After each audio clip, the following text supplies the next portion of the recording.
Hi, this is Jim Piekarski. I teach meditation and give Dharma talks at the Blue Lotus Meditation Center here in Venice, Florida. Today I'd like to talk about the biggest misconceptions about enlightenment and meditation. Let's start with meditation. A lot of people feel that meditation is just to relax. Um, you sit in a comfortable position and you relax yourself. Now, there's a lot of research that shows that meditation is very relaxing. However, meditation is for much more than relaxing. Meditation trains our mind and brings peace throughout our lives, not just when we're meditating. Um, Another misconception people have is that they have to get in some very uncomfortable position. You have to sit cross-legged on the floor or whatever. But this is not true. You just sit in your chair normally, just have your back straight, be attentive, and this is good enough to start meditating. Some people think that meditation is very boring. And one thing about the mind is so addicted to stimulation. Initially, it may find it a little boring, but it's not really boring. It's only boring because our mind is conditioned to seek stimulation. So once we train our mind to meditate, it's no longer boring. Another thing people feel is that it's too time consuming. Well, the thing about meditation is that we can meditate for as little as 5 minutes per day and benefit from it. Meditation, usually 20 minutes a day or a half hour a day is better, but usually we have a lot of time throughout the day, a lot of time that we waste, that we're not doing anything, that we're just entertaining ourselves, maybe watching a TV program we don't even like that much. So it's not that time consuming, and most people can find time in the day to be able to meditate. Um, Another thing that people think is that meditation is religious in nature. Well, religions have used meditation to find peace in their life, but you don't have to be religious to meditate. Benefits accrue to atheists as well as to people who are religious. So if you meditate, what will happen is that you will find your mind changing and becoming more peaceful, no matter what your philosophy is. Meditation is something that happens, and its effects will happen regardless of what we think. Um, Another thing, a lot of times people feel, particularly in the beginning, if I'm doing it right, then I should feel very peaceful. Well, meditation is about seeing what is in your mind. Eventually, your mind calms and gets peaceful, but initially it may not do that. And sometimes when you're agitated, your mind will not get to a peaceful state. However, you will feel more peaceful just by noticing your mind rather than being caught up in it. So even if your mind is agitated, meditating and just noticing that agitation can be helpful to you. Um, a lot of people think that they need to stop their thoughts to meditate. No, you don't really have to stop your thoughts. You can just watch them arise and fall away. Nobody can stop their thoughts. So stopping thoughts is, you can do it temporarily, but thoughts tend to come back.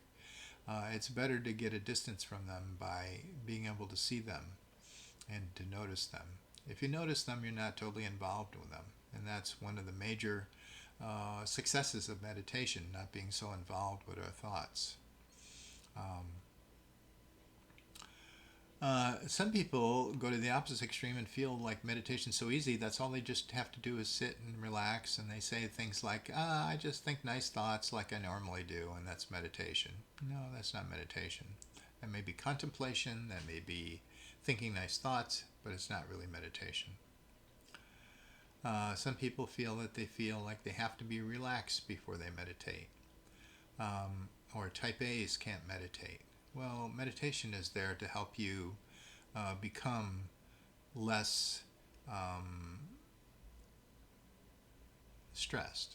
So meditation is actually more helpful for people who can't relax, and more helpful for people who are type A's, because it brings balance into their lives. It takes years to benefit from meditation. You can benefit from meditation right away, Sometimes people start noticing enormous benefits within just a few months.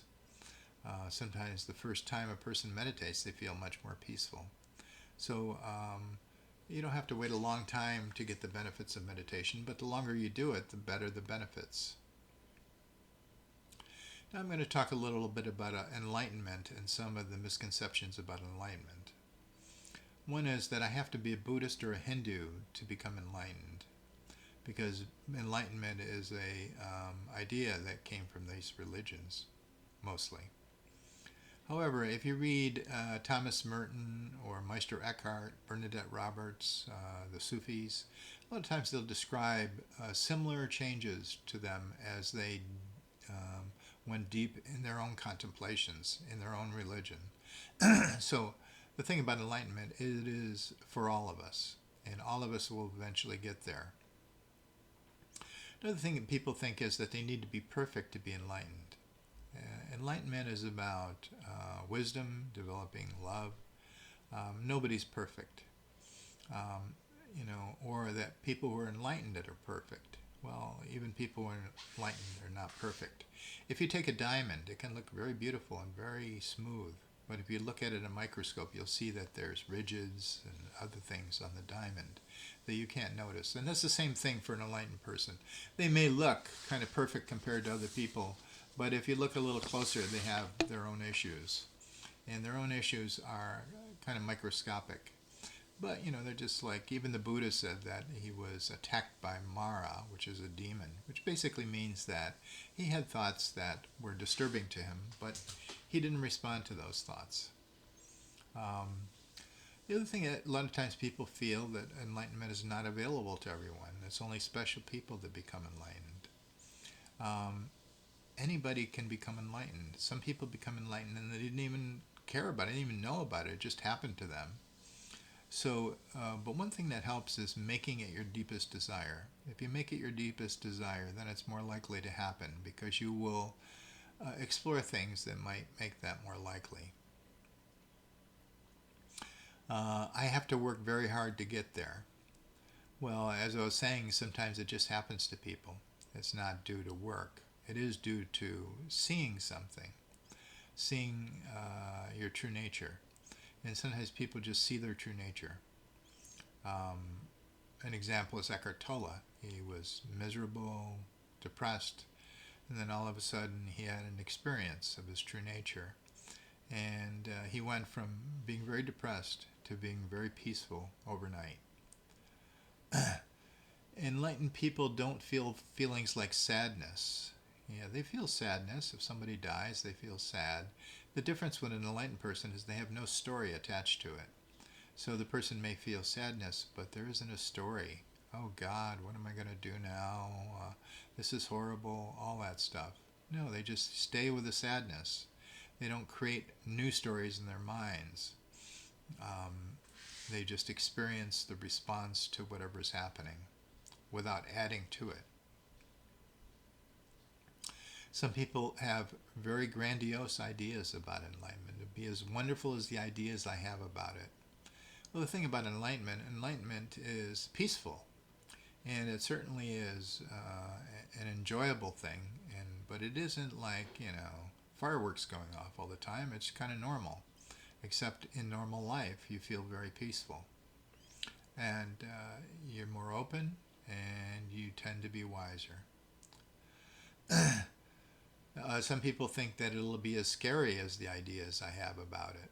So it's like a lot of people are frightened of meditation. They think you're going to change so much that they'll have to run away to an ashram or otherwise radically alter their lives. This doesn't have to happen. What will happen is that things that are naturally foreign to you, that are not helpful to you, will just fall away. Another fear is that people will lose their desire in life, or will have to give up all their desires. This is not true either.